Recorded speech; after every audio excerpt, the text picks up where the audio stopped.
મારી પુત્રવહુએ મારા એકમાત્ર દીકરાનો લગભગ 40 કરોડનો સંપૂર્ણ વારસો છીનવી લીધો.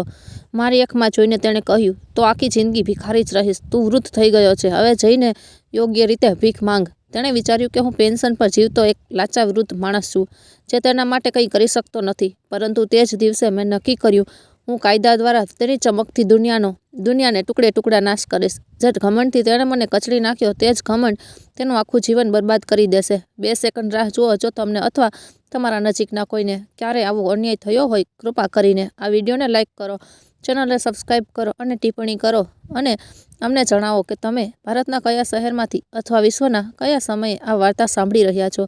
તમારી ટિપ્પણીઓ અમને સમજવામાં મદદ કરે છે કે અમારી વાર્તાઓ કેટલે દૂર સુધી પહોંચે છે અને કદાચ તે અન્ય લોકોને પણ પ્રેરણા આપી શકે છે. હવે ચાલો મારી વાર્તા પર પાછા ફરીએ. મારું નામ હરિઓમ મહેતા છે. હું મુંબઈના દાદરમાં એક નાની જૂની ઇમારતમાં મારા 2 રૂમના ફ્લેટમાં એકલો રહું છું. મેં મારું આખું જીવન મર્ચન્ટ નેવીમાં વિતાવ્યું. મોટા કાર્ગો જહાજોમાં કેપ્ટન તરીકે સેવા આપી. દરિયાએ મને 2 વસ્તુઓ શીખવી. તેણે મને સારી રીતે શીખવ્યું કે એક ધીરજ હતી અને 2 યોગ્ય સમયે માર મારતી હતી.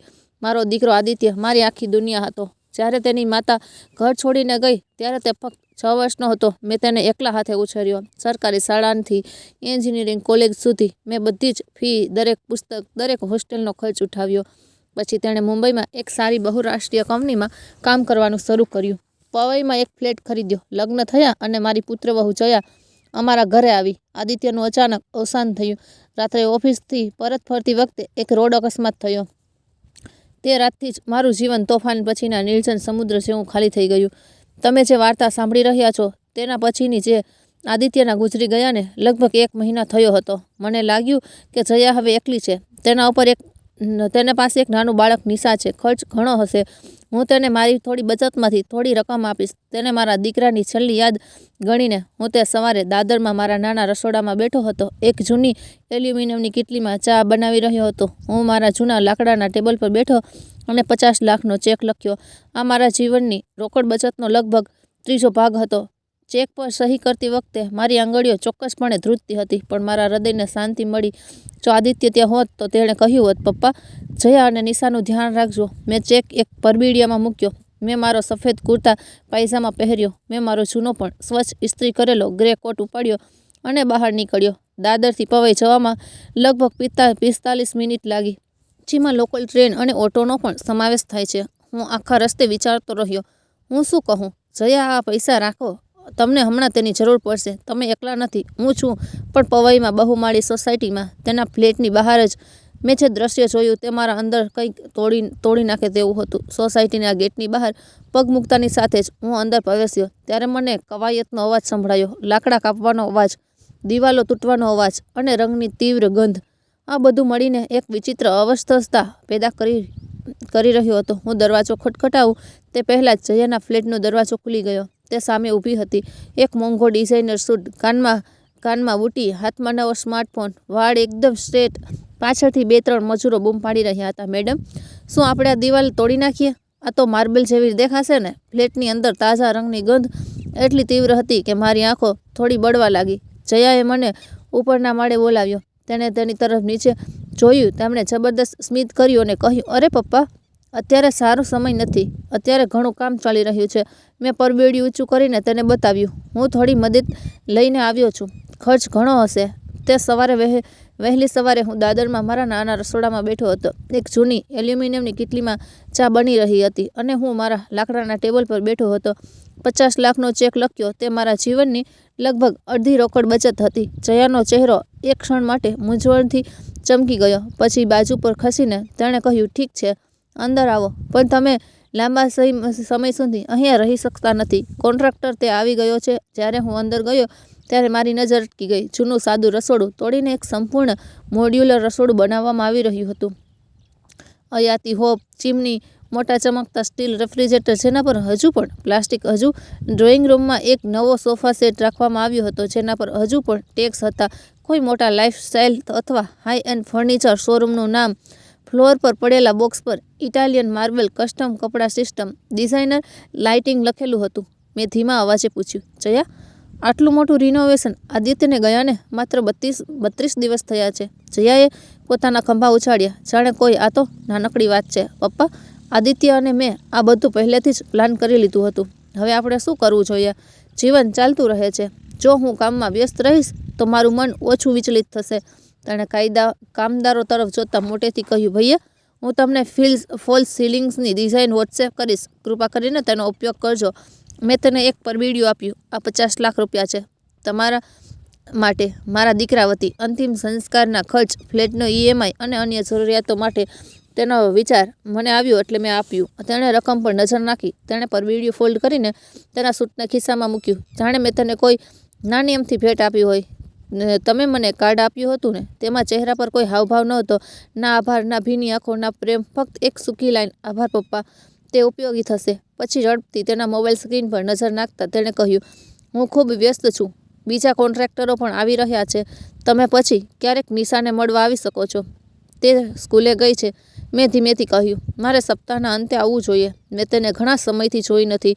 મારી સામે જોયા વિના જયાએ રસોડા તરફ વળ્યા અને કહ્યું, ચાલો જોઈએ પપ્પા, શાળાના ઘણા બધા કાર્યક્રમો, ટ્યુશનો વગેરે છે. સમય મળે ત્યારે હું તમને જણાવીશ.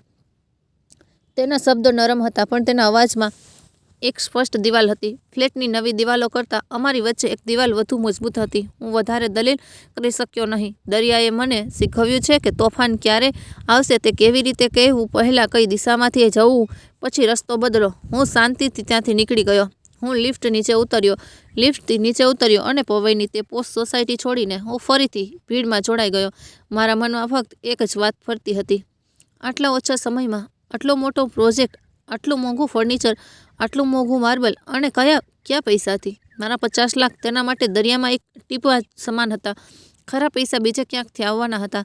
તે થઈ રહ્યું હતું તેને અનુભવી શકતો હતો, પણ કોઈ પુરાવા નહોતા. 3 દિવસ પછી જ્યારે હું સવારે ચા બનાવી રહ્યો હતો ત્યારે દરવાજો ખટખટાવ્યો. પોસ્ટમેન એક જાડું સરકારી પરબીડિયું પહોંચાડીને ચાલ્યો ગયો. સ્ટેટ બેંક ઓફ ઇન્ડિયાના લેટરહેડ સાથેનું બેંક પરબીડિયું, જ્યાં આદિત્ય અને મારું સંયુક્ત ખાતું હતું. મેં ધીમે ધીમે પરબીડિયું ખોલ્યું. અંદર એક છાપેલા પત્ર આપ્યો, તમારો સંયુક્ત ખાતું નંબર X બંધ થઈ ગયો છે. ખાતામાંની સંપૂર્ણ બેલેન્સ, જેમાં તાજેતરમાં જમા કરાયેલી બધી ફિક્સ ડિપોઝિટનો સમાવેશ થાય છે, છેલ્લી વસિયતનામા અને અન્ય દસ્તાવેજો મુજબ લાભાર્થી નોમિનીના ખાતામાં ટ્રાન્સફર કરવામાં આવી છે. નીચે કોઈએ લખ્યું હતું, વધુ માહિતી માટે કૃપા કરીને અમારી એસ્ટેટ સર્વિસ બ્રાન્ચનો સંપર્ક કરો. મારા હાથ ધ્રુજવા લાગ્યા. આ એ જ ખાતું હતું જેમાં આદિત્યની બચત, વીમો, રકમ બધું જ જમા હતું. 4 વર્ષ પહેલાં અમે સાથે બેસીને વસિયત બનાવી હતી. જયાના નામે 60%, મારા નામે 40%. આદિત્યએ પોતે કહ્યું હતું, પપ્પા, તમે મને એકલા હાથે ઉછેર્યો છે. આ 40% તમારો અધિકાર છે. હવે આ પત્રમાં કહેવામાં આવ્યું હતું કે બધું જ જયાના નામે ટ્રાન્સફર થયું છે. હું ગભરાઈ ગયો અને બેંક નંબર ડાયલ કર્યો. એક મહિલા લાઈન પર આવી. અવાજ ખૂબ જ વ્યાવસાયિક છે. હા મહેતાજી, સિસ્ટમમાં દેખાઈ રહ્યું છે કે તમારા દીકરાનું નવું વસિયતનામું જાન્યુઆરીમાં બનાવવામાં આવ્યું છે. નોંધણી કરાવી હતી તે મુજબ લગભગ 45 કરોડની આખી રકમ તેમના પત્ની શ્રીમતી જયા આદિત્ય મહેતાના નામે ટ્રાન્સફર કરવામાં આવી છે. મેં ધ્રુજતા અવાજે કહ્યું, પણ 4 વર્ષ પહેલાંના વસિયતનામામાં 60-40નો વિભાગ હતો. મેં તેની એક નકલ જોઈ હતી. મહિલાએ શાંત સ્વરમાં કહ્યું, હા, પણ નવીનતમ વસિયતનામા હંમેશા જૂના વસિયતનામાને રદ કરે છે. આ નવું વસિયતનામા નોંધણી કાર્યાલયમાં યોગ્ય રીતે નોંધાયેલ છે. તેના પર નોટરી દ્વારા સહી થયેલ છે. કાગળ પર બધું બરાબર દેખાય છે. ફોન ડિસ્કનેક્ટ કર્યા પછી હું લાંબા સમય સુધી ખુરશી પર બેઠો હતો. ચા ઠંડી થઈ ગઈ. અંદર એવું લાગ્યું કે કોઈએ દરિયામાં લંગર કાપી નાખ્યું છે. વહાણ ફરતું હતું, પણ મને દિશા દેખાતી નહોતી. મેં મારા જૂના ગોદરેજ કબાટનું તાળું ખોલ્યું અને ફાઇલો કાઢવાનું શરૂ કર્યું. મેં 4 વર્ષ પહેલાં આદિત્યએ મને એક ઈમેલ કરેલા જૂના વસિયતનામાની છાપેલી નકલ રાખી હતી. તેમાં સ્પષ્ટ લખ્યું હતું, 60% પત્ની જયાને અને 40% પિતા હરિઓમને. મેં બંને કાગળો, જૂનું વસિયતનામા અને બેંક પત્ર ટેબલ પર બાજુ પર મૂક્યા. બંનેને જોતા મારા મગજમાં એ જૂનો નેવિગેશન મોડ સક્રિય થયો. જેમ વહાણ પર તોફાન દરમિયાન હું નકશા, પવનની દિશા અને તરંગોનો પેટર્ન જોઈને નેવિગેટ કરતો હતો. કંઈક ખોટું થયું હતું. જયા આટલા બધા પૈસા આટલા ઝડપથી કેવી રીતે ખર્ચ કરી રહી હતી? નવા વસિયતનામામાં અચાનક બધું તેના નામે કેવી રીતે થઈ ગયું? અને સૌથી મોટો પ્રશ્ન, આદિત્યએ મને કેમ ન કહ્યું? 3 દિવસ પછી મેં મારું મન બનાવી લીધું. મારે જયા પાસેથી જવાબ મેળવવો પડશે. હું ફરીથી પવાઈ ગયો. આ વખતે તેના ફ્લેટની બહારનો ભાગ વધુ ચમકતો હતો. પાર્કિંગમાં એક નવી કાળી મર્સિડીઝ પાર્ક કરેલી હતી, જેના પર હજુ પણ ડીલરની કામચલાઉ લાયસન્સ પ્લેટ હતી. મને જોઈને સુરક્ષા ગાર્ડે પોતાનું હેલ્મેટ ગોઠવ્યું અને કહ્યું, સાહેબ, તમે જયા મેડમના ઘરે જઈ રહ્યા છો? તે ઉપરના માળે છે. તે હમણાં જ પાછી આવી છે. હા, મેં દરવાજો ખટખટાવ્યો. જગ્યાએ દરવાજો ખોલ્યો. મારા હાથમાં શોપિંગ બેગ, તેના હાથમાં શોપિંગ બેગ, મોટા મોલના કપડાં, પરફ્યુમ, જૂતા. મેં અટક્યા વિના કહ્યું, જયા, બેંકમાંથી એક પત્ર આવ્યો છે. તેઓએ કહ્યું કે આદિત્યનો આખો વારસો ફક્ત તમારા નામે ટ્રાન્સફર થઈ ગયો છે. કરોડો રૂપિયા, અને મારી પાસે કંઈ નથી.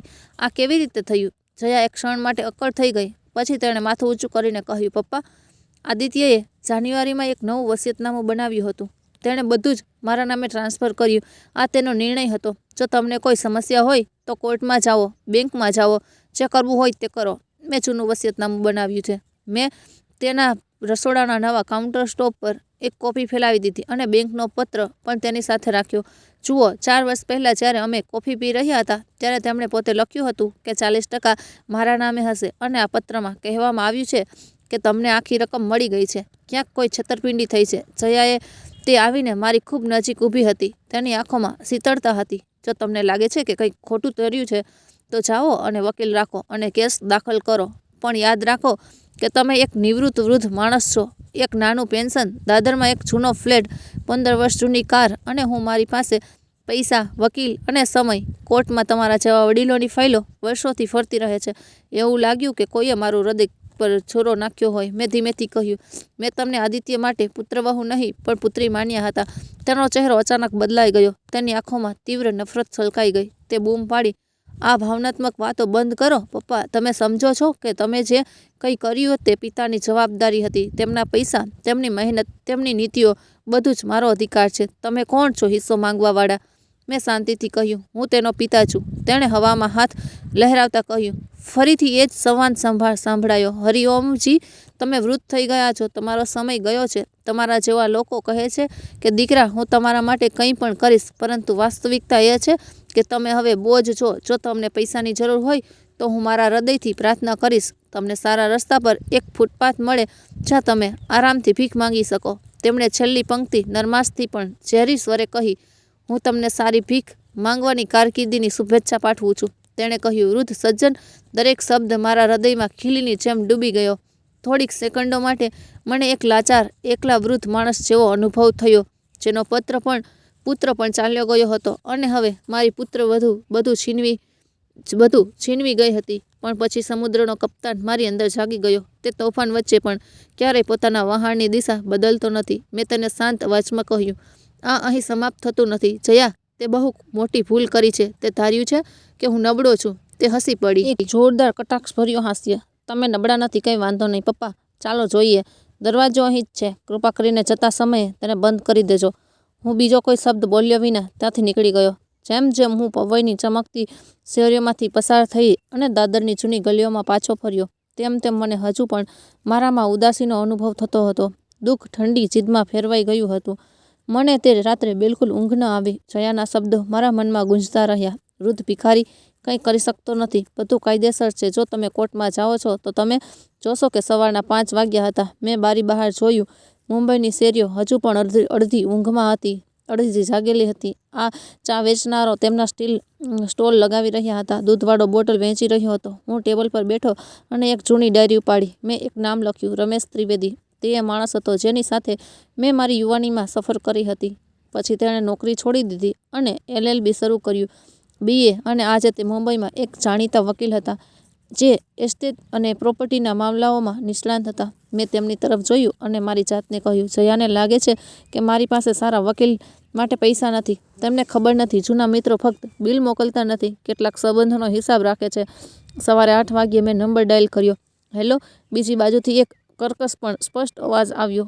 રમેશ, આ હરિઓમ મહેતા. હું હરિઓમ મહેતા, જહાજમાંથી. હરિઓમ, યાદ છે? એક ક્ષણ મૌન પછી જૂની મિત્રતાનું સ્મિત તેના ગળામાં પાછું ફર્યું. અરે કેપ્ટન, તમે મને 3 દાયકા પછી યાદ કર્યો. બોલો, ઓર્ડર આપો. હું અવાચક થઈ ગયો. આદિત્ય, મારો દીકરો હવે નથી રહ્યો, અને એવું લાગે છે કે તેની પત્નીએ તેના સમગ્ર વારસા સાથે છેડછાડ કરી છે. મને તમારી મદદની જરૂર છે. મને ફક્ત એક જ કેસ નથી જોઈતો, મને ન્યાય જોઈએ છે. રમેશનો અવાજ તરત જ બદલાઈ ગયો. મને તમારું સરનામું મોકલો. આજે જ ઓફિસ આવો અને હા, ફીની ચિંતા ના કરતા. આ કેસ હવે ફક્ત તમારો નથી, અમારો છે. મેં ફોન કાપી નાખ્યો. મેં ચાનો છેલ્લો ઘૂંટડો લીધો અને જયાને યાદ કરીને મનમાં વિચાર્યું, તમે વિચાર્યું કે હું વૃદ્ધ છું અને કંઈ પણ કરવા માટે અસમર્થ છું. હવે તમે જોશો જ્યારે તે જ વૃદ્ધ માણસ કોર્ટ, બેંક, ટેક્સ વિભાગ અને આખી સિસ્ટમ તમારી સામે મૂકી દેશે. મેં મારી ફાઇલો, મારી જૂની વસિયતો મોકલી, મેં પત્ર અને મારી ડાયરી એક બેગમાં મૂકી. મેં મારો કુર્તો પાયજામા સીધો કર્યો અને દરવાજો બંધ કર્યા. મારા મનમાં ફક્ત એક જ વાક્ય ગૂંજ્યું, કિનારે ઊભેલો કોઈ શિખાઉ માણસ 40 વર્ષ સુધી દરિયામાં તોફાન સહન કરનાર વ્યક્તિને લાચાર બનાવી શકતો નથી. રમેશની ઓફિસમાં પગ મૂકતા જ મને લાગ્યું કે હું કોઈ અલગ જ દુનિયામાં પ્રવેશી ગયો છું. દિવાલો પર જાડા કેસ ફાઇલો હતી, જૂના જહાજો પરના અમારા ફોટા નહીં. દિવાલો પર કાળા કેમેરા ફ્રેમવાળા ડિગ્રીઓ હતા અને મધ્યમાં એક મોટું લાકડાનું ટેબલ હતું જે કાગળોથી ઢંકાયેલું હતું. રમેશે તેની ખુરશી પરથી ઊભો થયો અને મને ગળે લગાવ્યો. મેં લાગુ કર્યું કે કેપ્ટન, તમે બિલકુલ એવા જ છો. તેને સ્મિત સાથે કહ્યું, મને તમારા વાળમાં સમુદ્રનો સફેદ ભાગ થોડો વધુ દેખાય છે. મારા હોઠ પર હળવું સ્મિત આવ્યું, પણ મારી આંખો પાછળ ઉદાસી છપાઈ ગઈ. મેં ધીમેથી કહ્યું, સમુદ્ર હજુ પણ અંદર છે રમેશ.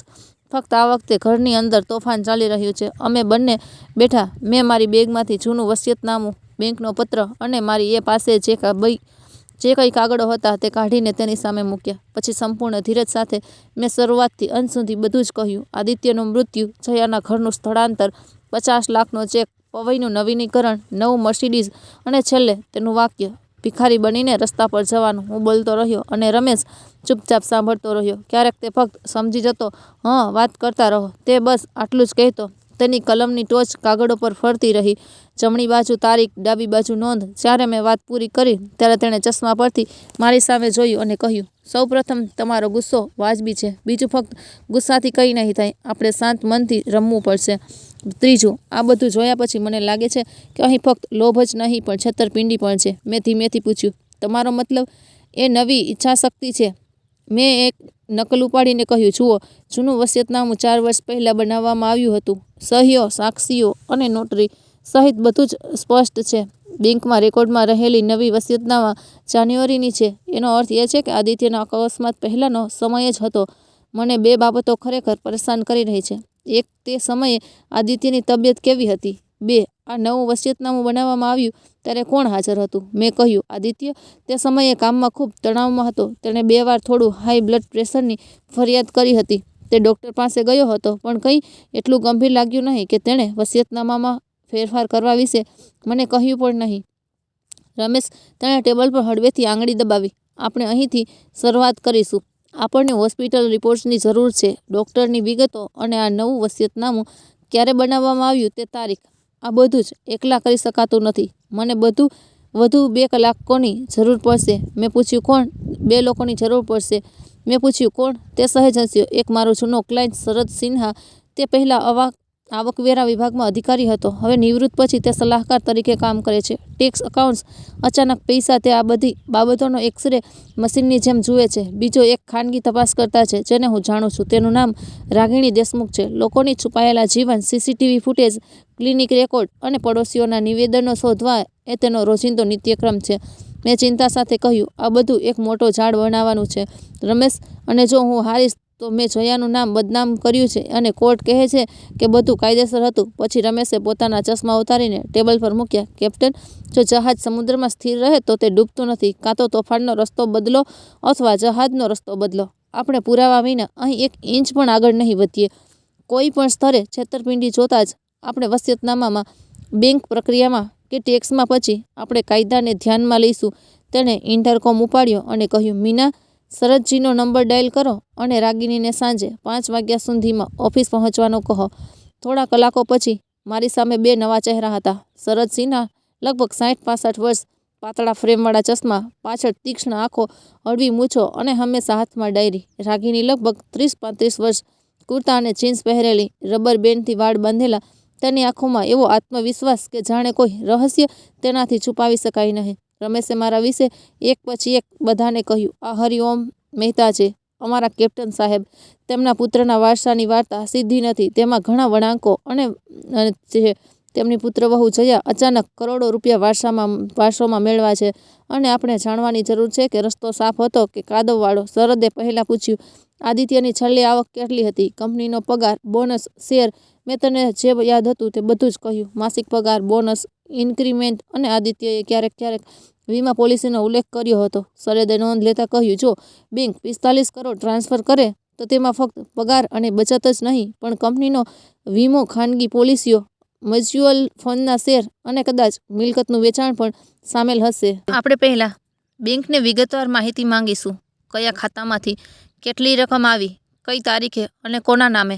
રમેશે મારી સામે જોયું અને પૂછ્યું, શું તમારી પાસે આદિત્યના ઈમેલ્સ, જૂના SMS અથવા વોટ્સએપ ચેટ્સ એવું કંઈ છે જ્યાં તેણે વીમા, વસિયતનામા અથવા પૈસાની ચર્ચા કરી હોય? મેં માથું હલાવ્યું. મારી પાસે હજુ પણ તેનો જૂનો લેપટોપ છે. તેનો કામનો ઈમેલ બંધ થઈ ગયો હશે, પરંતુ મારી પાસે હજુ પણ તેના અંગત ઈમેલ્સ અને કેટલીક ચેટ્સ છે. હોઈ શકે કે રાગિની ત્યાં સુધી શાંતિથી સાંભળી રહી હતી. હવે તેણે ધીમા અવાજે કહ્યું, મારા કામનો ભાગ સ્પષ્ટ છે. એક હોસ્પિટલના રેકોર્ડ, જ્યારે આદિત્યની તબિયત બગડી હતી અથવા તેને કોઈ લાંબી બીમારી હતી, ત્યારે તેની ફાઇલ. 2 નવી વસિયતનામા કયા દિવસે બનાવવામાં આવી હતી તેની વિગતો. તે કઈ રજિસ્ટ્રી ઓફિસમાં બનાવવામાં આવી હતી અને કઈ નોટરીની સામે. સાક્ષીઓ કોણ હતા? 3, અકસ્માતની રાતનો રિપોર્ટ, ટ્રાફિક પોલીસ સ્ટેશનથી લઈને સર્વિસ સેન્ટર સુધી જ્યાં કારનું નિરીક્ષણ કરવામાં આવ્યું હશે. હું બધું મેળવી શકું છું, પણ થોડો સમય લાગશે. રમેશે માથું હલાવ્યું. આપણે ઉતાવળમાં નથી, પણ આપણે પણ ઢીલા ન પડવું જોઈએ. આ દરમિયાન શરદ બેંકના કાગળો અને પૈસાની હિલચાલ પર નજર રાખશે. હરિઓમ, તમે મને તમારી પાસે રહેલી દરેક ફાઇલ, ઈમેલ, જૂનો સંદેશ મોકલશો? મેં ધીમેથી કહ્યું. જો આપણને આ બધામાં કંઈ ન મળે તો? શરદે પહેલીવાર સ્મિત સાથે મારી સામે જોયું. મહેતાજી, જો કોઈને અચાનક આટલી મોટી રકમ મળી જાય તો તે શાંતિથી બેસતો નથી. તેના ખર્ચ બદલાય છે, તેની જીવનશૈલી બદલાય છે, તેના ટેક્સ પેપર્સ બદલાય છે અને ટેક્સ પેપર્સ જૂઠું બોલતા નથી, અથવા તો જો તે બોલે છે તો તે ચોક્કસપણે પકડાઈ જાય છે. મેં જયાની નવી Mercedes, Italian marble designer kitchen બતાવ્યું. મને બધું યાદ આવ્યું. એવું લાગ્યું કે શરદે મારા મનમાં ડોક્યું કર્યું હશે. તમે મને કહ્યું હતું કે પવઈનો ફ્લેટ શરૂઆતમાં સરળ હતો, પછી અચાનક 5 થી 7 અઠવાડિયામાં જ તે 5 કે 7 સ્ટાર હોટેલ બની ગયો. આપણે અહીંથી શરૂઆત કરવી પડશે. આગામી થોડા દિવસો માટે મારું જીવન કાગળો, ઈમેલ્સ, ફોટા અને યાદોના સમુદ્રમાં ફેરવાઈ ગયું. કોર્ટરૂમનો કેસ નહીં. મેં ઘરે કબાટ ખોલ્યો અને જૂના ફોલ્ડર્સ, પેન ડ્રાઈવ અને ફોટા કાઢ્યા. મને આદિત્યના લેપટોપનો પાસવર્ડ યાદ નહોતો, પણ મેં તેના નામ અને જન્મ તારીખના થોડા સંયોજનોનો પ્રયાસ કર્યો. 5મા પ્રયાસમાં લેપટોપ ખુલ્યું, જાણે તેણે પોતે લોગિન કર્યું હોય. તેણે કદાચ મને મદદ કરી હશે. મેં મારા ઇનબોક્સમાં ઘણા ઈમેલ્સ જોયા. કંપનીની પોલિસીઓ, વીમા અપડેટ્સ, દિલ્હીની એક કાનૂની પેઢીનો ડ્રાફ્ટ, વસિયતનામા સાથેનો ઈમેલ અને એક હૃદયદ્રાવક ટૂંકો સંદેશ જે તેણે એક જૂના મિત્રને લખ્યો હતો. ક્યારેક મને લાગે છે કે જયા મારા પૈસાને પ્રેમ કરે છે, મને નહીં. પણ પછી મને લાગે છે કે હું વધારે પડતું વિચારી રહ્યો છું. કદાચ હું ખોટો હોઉં. મેં આ બધું સ્ક્રીનશોટ કરીને વોટ્સએપ પર રમેશને મોકલ્યું. 1 અઠવાડિયું વીતી ગયું. એક સવારે રમેશે ફોન કર્યો. કેપ્ટન, તમે આજે ઓફિસ આવી શકો છો? આપણી પાસે ચર્ચા કરવા માટે કેટલીક રસપ્રદ બાબતો છે. હું તરત જ તૈયાર થઈ ગયો.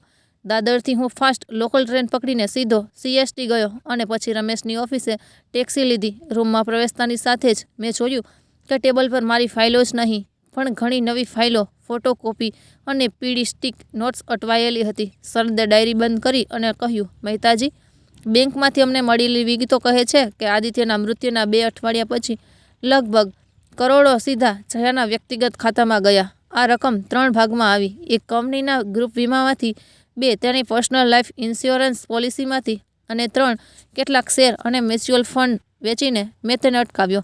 મેં પૂછ્યું, આ બધું નોમિની પાસે જવાનું હતું ને? શરદે માથું હલાવ્યું. હા, પણ વાત અહીં પૂરી નથી થતી. આ 30 કરોડ રૂપિયામાંથી જયાએ ફક્ત 5 અઠવાડિયામાં 4 અલગ અલગ જગ્યાએ લગભગ 15 કરોડ રૂપિયા ટ્રાન્સફર કર્યા. એક JS એન્ટરપ્રાઇઝમાં એક સેલ કંપની લાગે છે. 2 અંકિત સૂર્યા નામના માણસના ખાતામાં. 3 દુબઈમાં એક ખાતામાં. રકમ નાની નથી, પૂરા 3 કરોડ અને 4 રોકડ ઉપાડ અને મોંઘી વસ્તુઓ, મર્સિડીઝ, ઝવેરાત, ફર્નિચર, ઇન્ટિરિયર. મેં આશ્ચર્યથી પૂછ્યું, JS એન્ટરપ્રાઇઝ આ કોણ છે? રમેશે બાજુમાંથી એક ફાઇલ ઉપાડી. કંપનીના નોંધણીના કાગળો મુજબ આ કંપનીના ડિરેક્ટરનું નામ જયા સૂરી છે, જેનો અર્થ છે કે તમારી પુત્રવહુ જયા મહેતા નથી, પણ તે બીજે ક્યાંક પોતાના નામનો બીજો પ્રકાર વાપરીને કંપની ચલાવી રહી છે. મારા ગળામાં કંઈક અટવાઈ ગયું. આ કોનું નામ છે? સૂરી? તેનું પહેલું નામ? તે દિવસે રાગિણી પહેલી વાર મોટેથી બોલી. તેનો અવાજ સ્પષ્ટ અને તીક્ષ્ણ હતો. ના, તેનું પહેલું નામ નહીં. આ નામ તે માણસ સાથે સંકળાયેલું છે, જેની સાથે તે છેલ્લા 10 મહિનાથી વારંવાર જોવા મળે છે. મારી આંખો વચ્ચે સામે અંધારું દેખાવા લાગ્યું. કયો માણસ? રાગિણી આગળ વધી અને મારી સામે કેટલાક છુપાયેલા ફોટોગ્રાફ્સ મૂક્યા. રેસ્ટોરન્ટની બહાર, શોપિંગ મોલના પાર્કિંગમાં, એક હોટલની લોબીમાં, જ્યાં જયા એક ઊંચા માણસ સાથે હસતી કોફી પીતી. ક્યારેક હાથ પકડીને, આ અંકિત સૂરી છે, રાગિણીએ કહ્યું. તે જયાના નામે નોંધાયેલી કંપનીનો બીજો ડિરેક્ટર છે અને JS એન્ટરપ્રાઇઝમાં જે પૈસા ગયા હતા તે આ બંનેએ સાથે મળીને વાળ્યા છે. સરળ શબ્દોમાં કહીએ તો આદિત્યના મૃત્યુ પછી મળેલા પૈસા કોઈક રીતે આ નવા સંબંધનો પાયો નાખી રહ્યા છે. મેં ખુરશીનો હાથ મજબૂતીથી પકડી રાખ્યો. મારી આંખોમાં આંસુ નહોતા, ફક્ત તીવ્ર પીડા હતી. મારો દીકરો તેની આંખોમાં પ્રેમ શોધતો રહ્યો અને રમેશે શાંત પણ મક્કમ અવાજમાં આ બધું કહ્યું. હરિઓમ, હમણાં પીડા પર ધ્યાન ના આપો, હકીકતો પર ધ્યાન કેન્દ્રિત કરો. જયાએ પૈસા ક્યાં ટ્રાન્સફર કર્યા? શરદે આ બધું પકડી લીધું છે. હવે બીજી સૌથી મહત્વપૂર્ણ વાત આવે છે કે આ બધું જેના નામે થયું તે દસ્તાવેજ, નવું વસિયતનામું. રાગિણીએ તેની બેગમાંથી એક પાતળી ફાઇલ કાઢી અને તે દિવસનો રેકોર્ડ ચેન્નઈમાં નહીં પણ મુંબઈમાં એક નાના રજિસ્ટ્રેશન ઓફિસમાં મળ્યો. તારીખ 2 જાન્યુઆરી હતી. સમય લગભગ 4 વાગ્યાનો હતો. આદિત્યનું નામ ત્યાંની રજિસ્ટર બુકમાં છે, તેની સાથે નોટરીનું નામ, 2 સાક્ષીઓના નામ અને વસિયતનામાની એક નકલ સ્કેન. તેણે મારી સામે એક ફોટોકોપી મૂકી. ઉપર મોટા અક્ષરોમાં લખેલું હતું, અભી જ તારીખ, છેલ્લી વસિયત આદિત્ય હરિઓમ મહેતા. પહેલી નજરે બધું સામાન્ય લાગતું હતું. ઔપચારિક ભાષામાં આદિત્ય તેની સંપૂર્ણ માનસિક સ્થિતિમાં હતો વગેરે. પણ રમેશે કાગળ પર આંગળી મૂકીને કહ્યું, અહીં જુઓ. પહેલાના વસિયતનામા સહી અને આમાં સહી, બંનેને ધ્યાનથી જુઓ. મેં બંને દસ્તાવેજો એકસાથે રાખ્યા હતા. જૂનામાં આદિત્યની સહી થોડી ઢાળવાળી હતી, આદિત્યના વાયમાં થોડું વર્તુળ હતું અને મહેતાના ટી પર તેનું એક નાનું નિશાન હતું. વસિયતનામા પરના સહીઓ સમાન હતા, પરંતુ વાય સીધા હતા અને ટી પરની રેખા જાડી અને ભારે હતી, જાણે કોઈએ તેને લખવાનો પ્રયાસ કર્યો હોય. આદતને કારણે નહીં, રમેશે કહ્યું. મેં બંને સહીઓ હસ્તાક્ષર નિષ્ણાત દ્વારા તપાસ કરાવી છે. તેણે કહ્યું, શક્ય છે કે બંને એક જ વ્યક્તિ દ્વારા બનાવવામાં આવી હોય, પરંતુ બીજી સહી કાં તો અલગ શારીરિક સ્થિતિમાં હતી અથવા કોઈએ તેને નકલ કરવાનો પ્રયાસ કર્યો હતો. કોર્ટમાં શંકા ઊભી કરવા માટે આ એકલી લાઈન ખૂબ ઉપયોગી છે. મેં પૂછ્યું, સાક્ષીઓ કોણ હતા? રાગિણીએ ફાઇલના બીજા પાના તરફ ઇશારો કર્યો. લખેલું છે કે પહેલો સાક્ષી સંદીપ ખન્ના છે, જે નરીમાન પોઈન્ટની કોઈ પેઢીનું સરનામું આપે છે. બીજો સાક્ષી પોતે જયા આદિત્ય મહેતા છે. મને આઘાત લાગ્યો અને કહ્યું કે તે પોતે જ તેના વસિયતનામાની સાક્ષી બની છે. રમેશે સજા પૂર્ણ કરી. કાયદેકીય રીતે આ ખૂબ જ નબળી બાબત છે. પરિવારના સભ્યને સાક્ષી બનાવવામાં આવે છે, પરંતુ જ્યાં એક જ વ્યક્તિ સીધી લાભાર્થી હોય ત્યાં આ સારું માનવામાં આવતું નથી. તેમ છતાં આ એકલા કેસ બનતું નથી, પરંતુ આ અમારી શંકાનું બીજું સ્તર છે, રાગિણીએ આગળ કહ્યું. સૌથી રસપ્રદ વાત એ છે કે જે દિવસે આ વસિયતનામાની નોંધણી કરવામાં આવી હતી તે દિવસે નોંધણી કાર્યાલયના CCTV ફૂટેજમાં આવું એક પણ ફૂટેજ નથી. આદિત્ય સ્પષ્ટ દેખાય છે. 2 ક્લિપ્સમાં એક માણસ દેખાય છે જેને સહી કરવી જોઈતી હતી, પણ કેમેરા એંગલ જોઈને ચહેરો અસ્પષ્ટ થઈ જાય છે. હા, જયાનો ચહેરો 2 વાર સ્પષ્ટ દેખાય છે, એકવાર રિસેપ્શન પર અને બીજી વાર જતી વખતે. મારું મન ભટક્યું. એનો અર્થ એ થયો કે આદિત્ય પોતે તે દિવસે હાજર નહોતો. રાગિણીએ ખંભા ઊંચા કર્યા. હું હમણાં એવું નથી કહી રહી, પણ હું ચોક્કસ કહી રહી છું કે આ આખી પ્રક્રિયા બેંકના દસ્તાવેજો પર દેખાય છે તેટલી સ્પષ્ટ નથી. થોડીવાર માટે રૂમમાં શાંતિ છવાઈ ગઈ. પછી રમેશે ધીમેથી કહ્યું, પણ તેમણે સ્પષ્ટ કહ્યું, હવે અમારો પ્લાન સ્પષ્ટ છે. અમે સિવિલ કોર્ટમાં કેસ દાખલ કરીશું. નવું વસિયતનામું શંકાસ્પદ છે. જૂના વસિયતનામાની તપાસ કરવી પડશે અને ત્યાં સુધી આખી મિલકત પર સ્ટે ઓર્ડર આપવો પડશે. આનો અર્થ એ થયો કે જો જયા ઈચ્છે તો પણ તે કોઈ મોટી રમત રમી શકશે નહીં. મેં પૂછ્યું, પણ જો મામલો કોર્ટમાં પહોંચશે તો? તે અપમાનજનક થશે. તેની અસર પૌત્ર-પૌત્રીઓ પર પડશે. નિશા, રમેશે ગંભીરતાથી કહ્યું. હરિઓમ, કેટલાક લોકો ફક્ત પ્રેમની વાત સાંભળતા નથી, તેમને કાયદાની ભાષા પણ સંભળાવવાની જરૂર છે. તમે તેને પહેલેથી જ દરેક પ્રકારનો આદર બતાવ્યો છે, છતાં તેણે તમને ભિખારી કહ્યા. હવે જો તમે ચૂપ રહો છો તો જો તે રહેશે તો તે કાયદાનો દોષ હશે, તમારો નહીં. મેં ઊંડો શ્વાસ લીધો અને માથું હલાવ્યું. ઠીક છે, તમે જે ઈચ્છો તે કરો. હું ફક્ત આદિત્યનું નામ સાફ કરવા માંગુ છું, અને જ્યારે હું આ દુનિયા છોડીશ ત્યારે લોકોએ એવું જ કહેવું જોઈએ કે હરિઓમ મહેતા પોતાના પુત્રના વારસા માટે ભીખ માંગતો રહ્યો. બીજા જ અઠવાડિયે રમેશે સિવિલ કોર્ટમાં કેસ દાખલ કર્યો. જજે પહેલી જ સુનાવણીમાં બેંક અને જયાને નોટિસ ફટકારી. શા માટે આ નવા વસિયતનામાની તપાસ ન કરવી અને ત્યાં સુધી કોઈ પણ પક્ષને બાકીના પૈસા અને મિલકતને સ્પર્શ ન કરવો. આ સમાચાર ધીમે ધીમે સમાજ સુધી પહોંચ્યા. પવઈનો એ જ ચમકતો પ્રકાશ જે બિલ્ડિંગ સોસાયટીમાં જયા કીટી પાર્ટીઓ અને યોગ ગ્રુપમાં પોતાના નવા ઇન્ટિરિયરનો શો કરતી હતી, ત્યાં હવે ખાનાપૂસી શરૂ થઈ ગઈ છે. સાંભળ્યું છે કે જયા પર કેસ દાખલ થયો છે. તેના સસરાએ વસિયતનામાને લઈને તેને કોર્ટમાં ઘસી છે. અચાનક આટલા બધા પૈસા ક્યાંથી આવ્યા? બધા પહેલાં પણ આ વાત વિચારી રહ્યા હતા. એક સાંજે જયા અચાનક દાદરમાં મારા ફ્લેટ પર આવી. મેં દરવાજો ખોલ્યો. તે પહેલાં કરતાં વધુ પોશાક પહેરેલી હતી, પણ તેના ચહેરા પર ગભરાટનો થોડો પડ હતો. તમે આ બધું કર્યું? તે અંદર આવવાની સાથે જ બૂમ પાડી. તમને ખબર છે લોકો મારા વિશે શું કહી રહ્યા છે? કોર્ટની નોટિસથી મારી પ્રતિષ્ઠા બરબાદ થઈ જશે. તે ગયું. તને કોઈ શરમ નથી? તું તારા જ દીકરાની વિધવાને કોર્ટમાં ખસેડી ગયો. મેં શાંત પણ ઠંડા અવાજમાં કહ્યું, મારા દીકરાની વિધવા કે પછી 45 કરોડની માલકીન? જેણે મને ખુલ્લેઆમ ભિખારી કહ્યો તે થોડીક સેકન્ડ માટે ચૂપ રહી. ફરી ગુસ્સાથી ભરાઈને તેણે કહ્યું, તને લાગે છે કે તું જીતીશ? તારી પાસે શું છે? ફક્ત જૂના વસિયતનામાની એક નકલ, કેટલાક જૂના મિત્રો, એક વકીલ અને તારી ભાવનાત્મક વાતો. મારી પાસે પુરાવા છે, દસ્તાવેજો છે, અને મારા વકીલે પહેલેથી જ કહ્યું છે તારો કેસ ટકી શકશે નહીં. મેં તેની આંખોમાં જોયું અને કહ્યું, તને લાગે છે કે તું ખૂબ શક્તિશાળી છે, તું હોશિયાર છે જયા, પણ તું ભૂલી રહી છે કે સત્ય છુપાવવા માટે તારે ઘણા કપડાં પહેરીને જુઠ્ઠાણું પહેરવું પડે છે અને ટાંકા હંમેશા ઉઘાડા પડે છે. તેણે મારા મજાક ઉડાવતા કહ્યું, ચાલો જોઈએ કોનો ટાંકો પહેલાં ઉઘાડો પડે છે, તારો કે મારો. તેણે દરવાજો ખખડાવ્યો અને ચાલી ગઈ. પણ આ વખતે તેના પગલાઓમાં તે આત્મવિશ્વાસનો અભાવ હતો જે પવઈ ફ્લેટમાં તેમણે મને ભિખારી કહેતી વખતે દેખાવ્યો હતો. સમય પસાર થતો ગયો. તારીખો એક પછી એક આવતી ગઈ અને રમેશ દરેક સુનાવણી પછી મને કહ્યું, વિગતવાર સમજાવતો ગયો. એક દિવસ હું ઘરે એકલો છાપું વાંચતો હતો. રાગિણીનો ફોન રણક્યો. આ ફોન તેમનો હતો. આ વખતે તેનો અવાજ સામાન્ય ન હતો. તેમાં એક વિચિત્ર ગંભીરતા હતી. મહેતાજી, શું તમે આજે સાંજે રમેશ સરની ઓફિસ આવી શકો છો? મેં પૂછ્યું, કંઈ થયું? તે થોડીવાર માટે ચૂપ રહી. પછી તેણે કહ્યું, અમને ટ્રાફિક પોલીસ અને કાર સર્વિસ સેન્ટર પાસેથી તમારા પુત્રની અકસ્માતગ્રસ્ત કારના જૂના રેકોર્ડ મળ્યા છે, અને તેમાં કંઈક એવું છે જે ફક્ત ઈચ્છાશક્તિને જ નહીં પરંતુ તે રાતના સમગ્ર સત્યને પણ હલાવી શકે છે. મારા હાથમાંથી અખબાર સરકી ગયું. મેં ધ્રુજતા અવાજમાં પૂછ્યું, તો આ ફક્ત વારસા માટેની લડાઈ નથી? રાગિણીનો અવાજ ધીમો પડી ગયો. હું ફોન પર છું. હું એમ નહીં કહું તમે રૂબરૂ આવો, પણ સમજી લો, હવે વાત ફક્ત એ નથી કે તે કોના પૈસા છે. આપણે કદાચ વિચારવું પડશે કે તમારા દીકરાનું મૃત્યુ ફક્ત એક સામાન્ય અકસ્માત હતો કે નહીં. મારા કાનમાં એ છેલ્લા શબ્દો ગુંજતા રહ્યા. શું તે ફક્ત એક સામાન્ય અકસ્માત હતો કે નહીં? આદિત્યનો હસતો ચહેરો અચાનક મારી સામે ચમક્યો. તેની કારની હેડલાઇટ. પોલીસે કહ્યું ત્યારનો ફોન કોલ, સાહેબ, એક અકસ્માત થયો છે. અને હવે પહેલીવાર મારા હૃદયમાં એક નવો ભયાનક પ્રશ્ન ઊભો થયો. જો જયાએ ફક્ત મારા દીકરાનો જ નહીં પણ તેનો વારસો લીધો હોત તો શું થયું હોત? જીવ પણ લીધો હોત તો શું થયું હોત? તો જિંદગી સાથે પણ રમી ગઈ.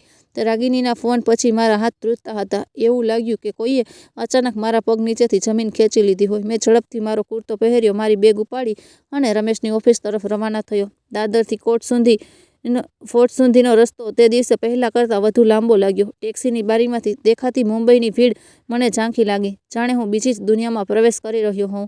જ્યારે હું ઓફિસ પહોંચ્યો ત્યારે રૂમમાં 3 લોકો પહેલેથી જ બેઠા હતા, રમેશ, શરદ અને રાગિણી. ત્રણેયની સામે અલગ અલગ ફાઇલો ખુલ્લી હતી અને વચ્ચે એક ટેબલ પર મારા દીકરાની કારનો ફોટો હતો જે અકસ્માતમાં સંડોવાયેલી હતી. આગળથી ખરાબ રીતે ક્ષતિગ્રસ્ત, બાજુઓ પર લોહીના ડાઘ, પાછળ પોલીસ બેરિકેડ.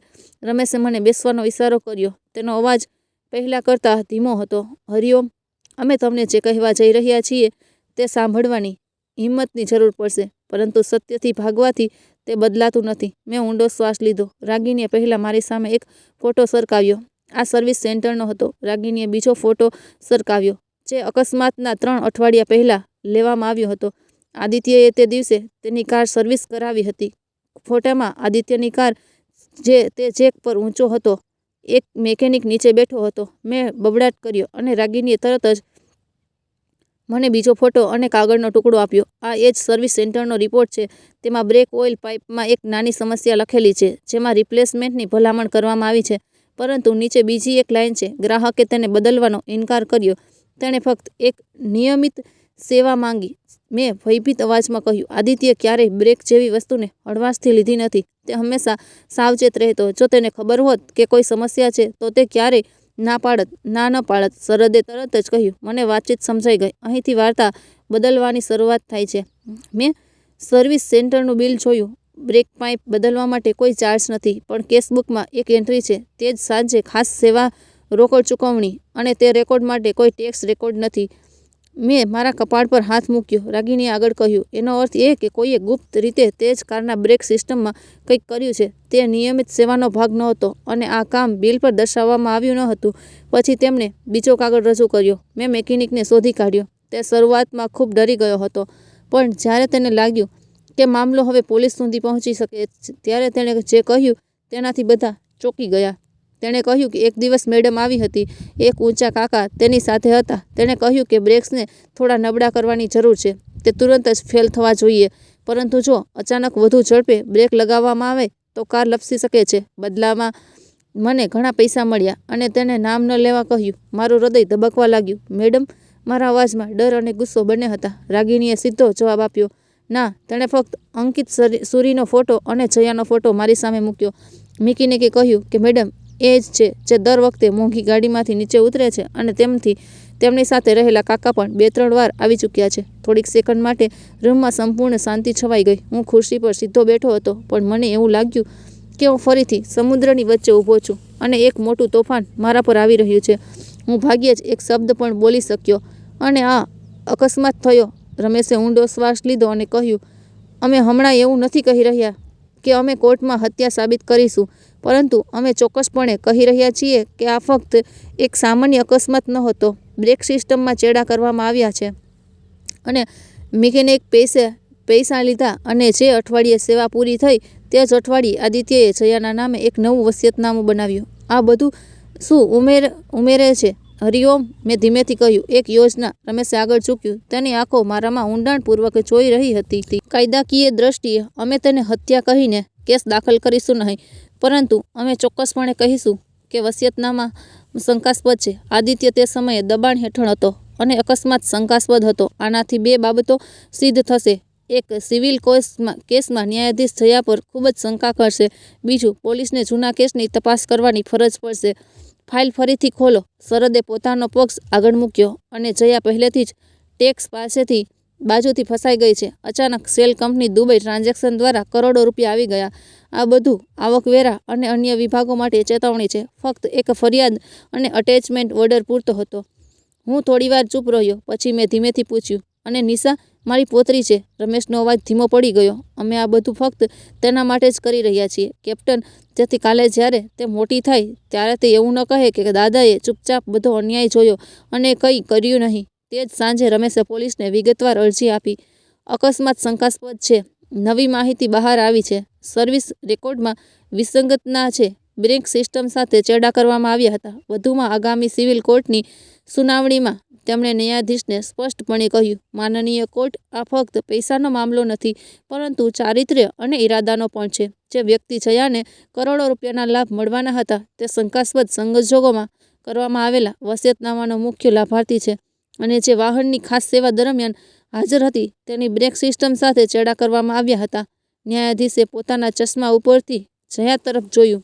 પહેલીવાર તે કોર્ટમાં બેચેન દેખાઈ. તે સ્પષ્ટ હતું. તેના વકીલે તરત જ જાહેર કર્યું કે તે બધું બનાવટી હતું. માનનીય, રમેશે અટકાવ્યું. કોઈ પણ નક્કર પુરાવા વિના અમે મેકેનિકનું નિવેદન, સેવા કેન્દ્રની કેશબુક, સીસીટીવી ફૂટેજ અને નક્કર પુરાવા માટે બેંક રેકોર્ડ લાવ્યા છીએ. તેમણે એક પછી એક દસ્તાવેજો ન્યાયાધીશ સમક્ષ મૂક્યા. ન્યાયાધીશે ફાઇલો ઉલટાવી. પછી શાંત સ્વરે તેમણે કહ્યું, નવા વસિયતનામાની માન્યતા અંગે ગંભીર પ્રશ્નો ઊભા થઈ રહ્યા છે. કોર્ટ માને છે કે પ્રારંભિક સ્તરે આ વસિયતનામાની ફોરેન્સિક અને કાનૂની તપાસ જરૂરી છે. ત્યાં સુધી જૂના વસિયતનામાને પ્રાથમિક આધાર ગણવામાં આવશે, અને મિલકત પરનો સ્ટે ચાલુ રહેશે. મારા હૃદયમાં પહેલીવાર મને એવું લાગ્યું કે કોઈએ મારા ખંભા પરથી થોડો સમય માટે જે બોજ હતો તે ઉતારી લીધો છે. બહાર આવતાની સાથે જ હું પત્રકારોથી ઘેરાઈ ગયો. મહેતાજી, તમે તમારી પોતાની પુત્રવહુ સામે કેસ લડી રહ્યા છો? મેં ફક્ત એટલું જ કહ્યું. હું મારી પુત્રવહુ સામે નથી લડી રહ્યો. હું મારા પુત્રના સન્માન અને મારી પૌત્રીના ભવિષ્ય માટે લડી રહ્યો છું. આ લડાઈ થોડા મહિનાઓ સુધી ચાલુ રહી. પોલીસે મજિસ્ટ્રેટ સમક્ષ મિકેનિકનું નિવેદન નોંધ્યું. સર્વિસ સેન્ટરના માલિકને નોટિસ મળી. તેણે સ્વીકાર્યું કે ગ્રાહકના કહેવા પર રોકડમાં થોડું કામ કરવામાં આવ્યું હતું. આવકવેરા વિભાગે જેએસ એન્ટરપ્રાઇઝ અને અંકિત સુરી પર દરોડા પાડ્યા. જયાના હિસાબ તપાસવાનું શરૂ કર્યું. એક દિવસ જ્યારે જયાના ઘરની બહાર પાર્ક કરેલી મર્સિડીઝ કારને જપ્ત કરેલી મિલકત સાથે સીલ કરવામાં આવી, ત્યારે આખો સમાજ હચમચી ગયો. જે કીટી પાર્ટી કાકી પહેલા જયાના નવા આંતરિક ભાગની પ્રશંસા કરતી થાકતી ન હતી, તેઓ હવે તેમના કાનમાં ફફડાટથી બોલ્યા, ઓહ, શું તે એ જ નથી જેની સામે મારા સસરાએ કેસ દાખલ કર્યો છે? તેના સસરાએ કેસ દાખલ કર્યો છે. તેમણે કંઈક ખૂબ જ ખોટું કર્યું હશે. અને પછી તે દિવસ આવ્યો જ્યારે સિવિલ કોર્ટમાં અંતિમ દલીલો થવાની હતી. હું પાછળની બેન્ચ પર બેઠો હતો. જયા સામે સાક્ષી પેટીમાં ઊભી હતી. રમેશે સીધો પ્રશ્ન પૂછ્યો, જયાજી, શું એ સાચું છે કે તમે તમારા પતિ આદિત્ય સાથે આવું કર્યું છે? 4 વર્ષ પહેલા બંનેએ સાથે મળીને એક વસિયતનામા બનાવ્યા હતા, જેમાં તેમની સંપત્તિનો 40% હિસ્સો તેમના પિતા હરિઓમને સોંપવામાં આવ્યો હતો. જયા બોલી, હા, આદિત્યએ તે સમયે તે લખ્યું હતું. અને શું એ પણ સાચું છે કે જાન્યુઆરીમાં આદિત્યના મૃત્યુના થોડા સમય પહેલાં જ એક નવું વસિયતનામું રજીસ્ટર કરવામાં આવ્યું હતું, જેમાં બધું જ તમારા નામે ટ્રાન્સફર કરવામાં આવ્યું હતું? હા, આદિત્યએ પોતે કહ્યું, હું એકલો રહી જઈશ. પપ્પા વૃદ્ધ છે, તેમને કંઈ જોઈતું નથી. રમેશે પોતાનો આગળનો હુમલો કર્યો. કોર્ટના રેકોર્ડ મુજબ તે દિવસે રજિસ્ટ્રેશન ઓફિસમાં તું 2 વાર સીસીટીવી ફૂટેજમાં સ્પષ્ટપણે દેખાય છે, પરંતુ આદિત્યનું કોઈ સ્પષ્ટ ફૂટેજ નથી. ના, શું આદિત્ય તે દિવસે તમારી સાથે ગયો હતો? જયાની આંખો ગભરાટથી પહોળી થઈ ગઈ. તેણે સ્વીકાર્યું, પણ રમેશે કદાચ કેમેરાની દિશા કાપી નાખી. મેડમ, કોર્ટ કદાચ આ સ્વીકારશે નહીં.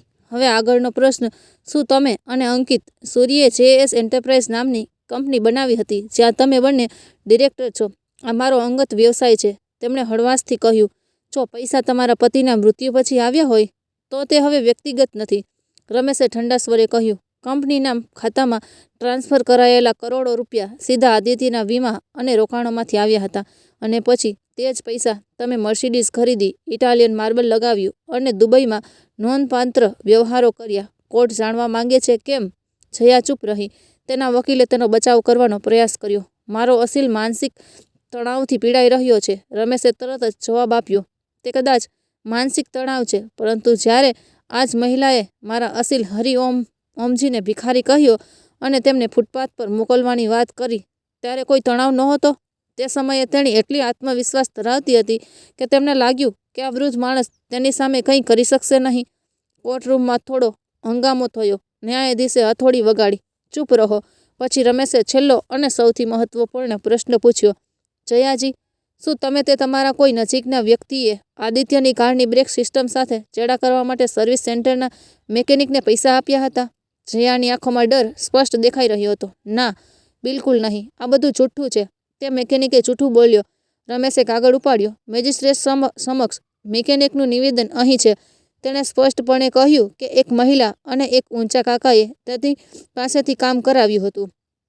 અને આપણે બધા જાણીએ છીએ કે કાકા કોણ છે, અંકિત સુરી. જો તમે તે નથી કર્યું તો પછી તેમને પૈસા કેમ આપ્યા? જો તમે ઈચ્છો તો તમે હજી પણ તે કરી શકો છો. કોર્ટ સમક્ષ તમે સત્ય કહી શકો છો. જયાનો ચહેરો નિશ્ચેત થઈ ગયો. તેમણે એક ક્ષણ માટે મારી સામે જોયું.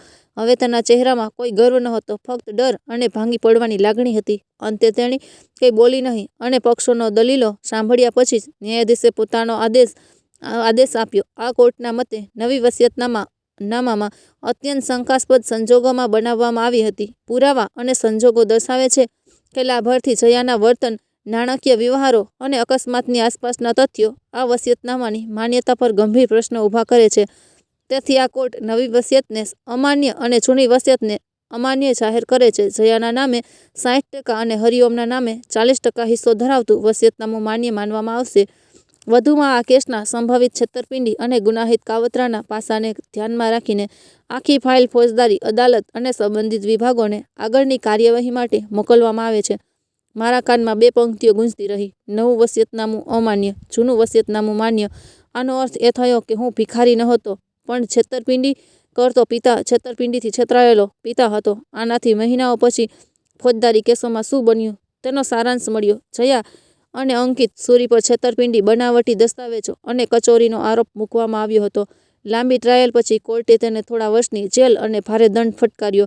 ઘણી મિલકતો જપ્ત કરવામાં આવી, ઘણા ખાતા બંધ કરવામાં આવ્યા. પૈસાની ઉચાપત કરવા માટે તેણે જે શેલ કંપની બનાવી હતી તે તેના માટે કાંટો બની ગઈ. પણ હું બદલો લેવા માટે નહીં, ન્યાય મેળવવા માટે નીકળ્યો હતો. અને મારા માટે સૌથી મોટો ન્યાય એ હતો કે આદિત્યના મહેનતથી કમાયેલા પૈસા હવે ખોટા હાથમાંથી નીકળીને યોગ્ય જગ્યાએ જઈ રહ્યા હતા. જૂના વસિયતનામા મુજબ મને વારસાનો 40% ભાગ મળ્યો. રમેશે કહ્યું, કેપ્ટન, હવે તમે સરળતાથી મોટી કાર, મોટું ઘર બધું જ પરવડી શકો છો. મેં માથું હલાવ્યું. દાદરમાં આ 2 રૂમનું ઘર મારા માટે ઠીક છે. દરિયામાંથી પાછા ફરતા જ હું અહીં વર્ષોથી શાંતિથી સૂઈ રહ્યો છું. હું થોડા પૈસા મારા માટે વાપરીશ, તબીબી સારવાર, થોડી મુસાફરી, થોડી સુવિધા, પણ બાકીના પૈસા હું બે હેતુઓ માટે રાખવા માંગુ છું. રમેશે પૂછ્યું, કયા? મેં કહ્યું, એક આદિત્યની પુત્રી નિશાના માટે, એક મજબૂત ટ્રસ્ટ. આ તેના શિક્ષણ અને તેના જીવનને સુનિશ્ચિત કરશે, ભલે તેની માતાની સ્થિતિ ગમે તે હોય. અને બીજું, હું તેમાંથી કેટલાક એવા બાળકોને દાન કરીશ જેમના પિતા વહેલા ગુજરી જાય છે અને મારી જેમ એકલા પડી જાય છે. હું દરેક હરિઓમ સામે એકલા લડવા માંગતો નથી. સાથે મળીને અમે નિશાના નામે એક ટ્રસ્ટ બનાવ્યું. કાગળ પર પણ સ્પષ્ટ લખ્યું હતું કે આ ટ્રસ્ટના વાલી અને ટ્રસ્ટી દાદા હરિઓમ મહેતા છે. જ્યાં સુધી નિશા 25 વર્ષની ન થાય ત્યાં સુધી ટ્રસ્ટની પરવાનગી વિના કોઈ પૈસા વેચવામાં કે ટ્રાન્સફર કરવામાં આવશે નહીં. નિશા હવે ઘણીવાર શાળાએથી પાછા ફર્યા પછી દાદરમાં મારા ઘરે આવતી. શરૂઆતમાં તે ચૂપ રહેતી, પરંતુ ધીમે ધીમે મારા રૂમની દિવાલો પર તેના દ્વારા બનાવેલા ચિત્રો દેખાવા લાગ્યા. એકમાં સમુદ્ર હતો, બીજામાં એક જહાજ અને ત્રીજામાં દાદા અને પૌત્રી સાથે. એક દિવસ તેણે અચાનક મને પૂછ્યું, દાદા, લોકો કહે છે કે શું મમ્મી સાથે ઘણું તમે ખોટું કર્યું છે? શું મમ્મીએ પપ્પા સાથે કંઈક ખૂબ ખોટું કર્યું છે? તેમણે છેલ્લા શબ્દો દબાવી દીધા.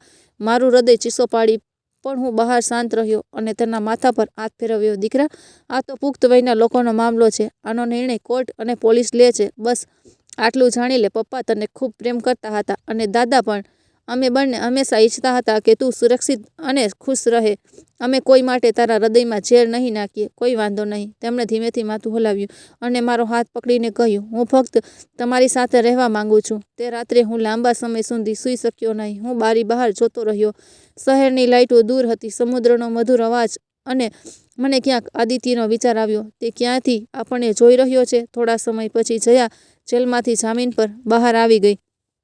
પણ તેની જૂની દુનિયા રહી નહીં. પવઈનો ફ્લેટ વેચાઈ ગયો હતો. મર્સિડીઝ ગઈ હતી. કિટ્ટી પાર્ટીના મિત્રોએ તેને જોતા જ પોતાનો રસ્તો બદલી નાખ્યો હતો. એક સાંજે પણ મારા દરવાજા પર ખટખટાવ્યો. મેં દરવાજો ખોલ્યો અને જયા ઊભી હતી, મેકઅપ વગર, સાદી સુતરાઉ સાડી, આંખો નીચે કાળા કુંડાળા. તે અંદર આવી, ખુરશી પર બેઠી અને અચાનક મારી આંખો સામે ઘૂંટડીએ પડી ગઈ. મેં કોઈ પાપ નથી કર્યું, હરિઓમજી.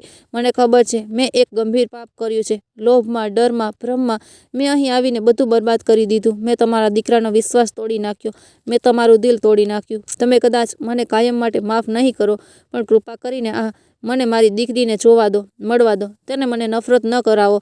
મારામાં રહેલો પિતા, મારો ગુસ્સો, મારી પીડા, બધું જ એક ક્ષણમાં ઉભરી આવ્યું. પણ તે જ ક્ષણે મને નિશાની નિર્દોષ આંખો પર યાદ આવી. મેં ધીમેથી કહ્યું, જયા, તારી સાથે જે થયું તે તારા કાર્યોનું પરિણામ છે. કોર્ટે જે કર્યું તે મારું નહીં, કાયદાનું કામ હતું. હું તને ભૂલી ગયો છું એમ કહીને જૂઠું નહીં બોલું. તું બધું બરાબર છે. ના, મારા દીકરા સાથે તમે જે કર્યું તેનું વળતર કોઈ આપી શકે નહીં, પણ અમે નિશાના હૃદયમાં ઝેર નહીં ભરીએ. તમે જ્યારે ઈચ્છો ત્યારે આવીને તેને મળી શકો છો. ફક્ત 2 જ શરતો છે. તેમણે તરત જ માથું ઊંચું કર્યું. શું? પ્રથમ, જ્યારે પણ તમે તેને મળશો ત્યારે તમે પૈસા, મિલકત કે કેસ વિશે વાત નહીં કરો. તમે ફક્ત માતાની જેમ વાત કરશો. બીજું, તમે ક્યારેય તેની સામે મને કે તેના પિતાને અપમાનિત કરવાનો પ્રયાસ નહીં કરો. જો તમે તે કરશો તો હું તેને પોતે સત્ય કહીશ, જે તમે સહન કરી શકશો નહીં. જયાની આંખોમાંથી આંસુ વહેવા લાગ્યા. તેમણે હાથ જોડીને કહ્યું, હું સંમત છું. હું અંદરથી તૂટી ગઈ છું, પણ મને ખબર હતી કે હું જે કરી રહી હતી તે મારા માટે નહીં, પણ નિશા માટે જ હતું. જેથી જ્યારે તે મોટી થાય ત્યારે તે એવું ન કહે કે તેના દાદા અને માતા બંનેએ તેના જીવનને યુદ્ધ બનાવ્યું હતું. થોડા મહિના પછી જીવન થોડું સામાન્ય થવા લાગ્યું. હું સવારે વહેલા મંદિર જતો, ચા બનાવતો અને અખબાર વાંચતો. સાંજે હું ક્યારેક નિશા સાથે મરીન ડ્રાઈવ જતો. અમે શાંતિથી બેસીને મોજા જોતા અને હું તેને જહાજો વિશે વાર્તાઓ કહેતો. ક્યારેક જ્યારે પવન ખૂબ જ જોરથી ફૂંકાતો ત્યારે મને એવું લાગતું કે જાણે આદિત્ય અમારી સાથે બેઠો હોય, હસતો હોય. લોકો મને પૂછતા, કેપ્ટન, શું તમને સંતોષ મળ્યો? તમે જે કર્યું તે બદલો હતો કે ન્યાય? હું દર વખતે એક જ વાત કહેતો, તે બદલો ન હતો. જો બદલો હોત તો મેં જયાને જમીન પર કચડી નાખી હોત. મેં તેને ભીખ માંગવા માટે મજબૂર કરી હોત. મેં દરેક પગલે તેનું અપમાન કર્યું હોત. મેં ફક્ત કોર્ટમાં તેના જૂઠાણાનો પર્દાફાશ કર્યો અને મારા પુત્રના નામે થયેલા અન્યાયને સુધાર્યો. તે મારા પુત્ર અને મારી પૌત્રી માટે ન્યાય હતો. આજે હું આ વાર્તા કહી રહ્યો છું જેથી જો તમારામાંથી કોઈએ ક્યારેય નબળાઈ, એકલા અથવા લાચારી અનુભવી હોય તો તેઓ તે કરી શકે. સમજો કે ન્યાય મેળવવા માટે ઉંમર કોઈ અવરોધ નથી. અનુભવ શક્તિશાળી છે. જો તમારું હૃદય તમને કહે કે તમારી સાથે અન્યાય થયો છે તો ચૂપ ન રહો. કાયદાના સાચા માર્ગ પર દ્રઢ રહો. હું હરિઓમ મહેતા, એક વૃદ્ધ પિતા છું જેણે વિચાર્યું હતું કે હું મારા બાકીના દિવસો ભગવાનને પ્રાર્થના કરવામાં વિતાવીશ. પરંતુ જ્યારે મારા પુત્રની મહેનત, મારું સન્માન અને મારી પૌત્રીનું ભવિષ્ય જોખમમાં હતું ત્યારે મારે ફરીથી કેપ્ટન બનવું પડ્યું. જો મારા જીવનની આ અંતિમ યાત્રાની મારી વાર્તા તમને સ્પર્શી ગઈ હોય તો કૃપા કરીને આ વિડીયોને લાઇક કરો, ચેનલને સબસ્ક્રાઈબ કરો અને તમે ક્યાંથી સાંભળી રહ્યા છો તે વિશે ટિપ્પણીમાં કહો. શું તમે ક્યારેય કોઈ સગાની નજરમાં કે તમારા પોતાના ઘરમાં આવો અન્યાય જોયો છે? તમારી વાર્તા બીજા કોઈને હિંમત આપી શકે છે. અને યાદ રાખો, સમુદ્ર ગમે તેટલો તોફાની હોય, સત્યની હોડી ક્યારેય ડૂબતી નથી. જે તેને ચલાવે છે તેણે હાર ન માનવી જોઈએ.